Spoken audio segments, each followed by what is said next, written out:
ሰላም ጤና ይስጥልኝ የጽናት ሚዲያ ቤተሰቦች፣ ዛሬ ሀገራችን ኢትዮጵያ በታሪክ ታይቶ የማይታወቅ ግዙፍ ብሔራዊ ፈተና ልታካሂድ ዋዜማ ላይ ትገኛለች። ትምህርት ሚኒስትሩ ፕሮፌሰር ብርሃኑ ነጋ ለ563,000 ተማሪዎችና ለወላጆች ጠንካራ መልእክት አስተላልፈዋል።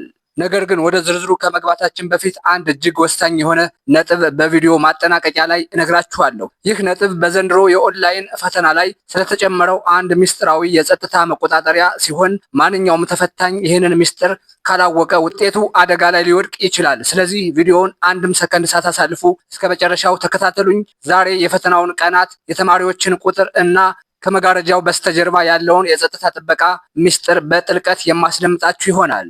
እናንተ ይህን ቪዲዮ ላይክ እና ሼር እያደረጋችሁ እስከ መጨረሻው እንድትከታተሉኝ ከወዲሁ ላስገነዝባችሁ እፈልጋለሁ። ነገሩ የሚጀምረው ከቀጠሮው ነው። በትምህርት ምዘናና ፈተናዎች አገልግሎት ይፋ በተደረገው መረጃ መሰረት የ2018 ዓመተ ምህረት የ12ኛ ክፍል ብሔራዊ ፈተና ከሰኔ 23 እስከ ሐምሌ 16 ቀን 2018 ዓመተ ምህረት ድረስ ይሰጣል።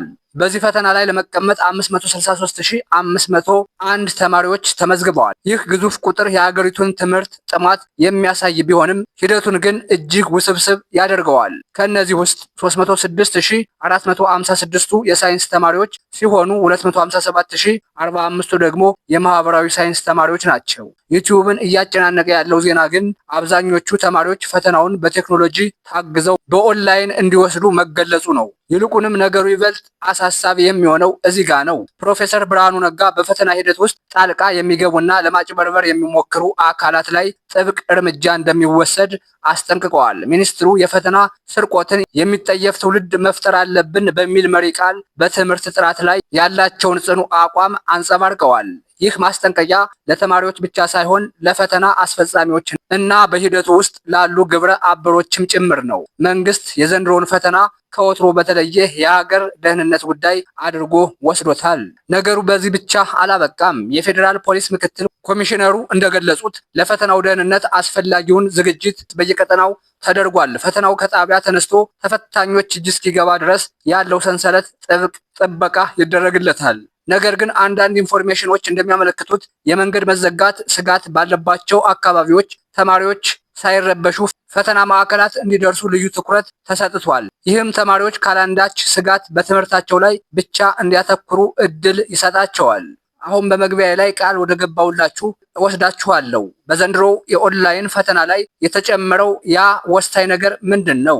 እንደ ትምህርት ሚኒስቴር መረጃ ፈተናው የሚሰጠው በቴክኖሎጂ የታገዘ ብቻ ሳይሆን እያንዳንዱ ተማሪ በሚፈተንበት ሰዓት የሚያደርገው ዲጂታል አሻራ በሰከንዶች ውስጥ ክትትል ይደረግለታል። ማንኛውም ተማሪ ከፈተናው ገጽ ወጥቶ ሌላ ገጽ ለመክፈት ቢሞክር ወይም የሌላ ሰው መለያ ወይም አይዲ ለመጠቀም ቢሞክር ሲስተሙ ወዲያውኑ ፈተናውን የማቋረጥና ሪፖርት የማድረግ አቅም አለው። በተጨማሪም በመሰረተ ልማት ችግር ምክንያት ኦንላይን መፈተን የማይችሉ ተማሪዎች ብቻ በወረቀት እንዲፈተኑ ተወስኗል። ይህ ማለት ኦንላይን ላይ መረጃ አገኛለሁ ብሎ መዘናጋት ውጤቱን እስከ መሰረዝ እንደሚያደርስ ተፈታኞች ሊያውቁት የሚገባ ትልቅ ሚስጥር ነው።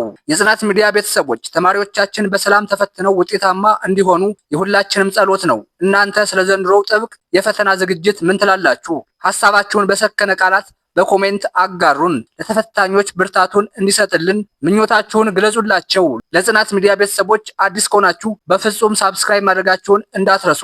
ለተፈታኞች መልካም ዕድል እያልን አሁንም በሌላ አዲስ ጉዳይ እስክንገናኝ ድረስ በያላችሁበት ሰላም ቆዩ።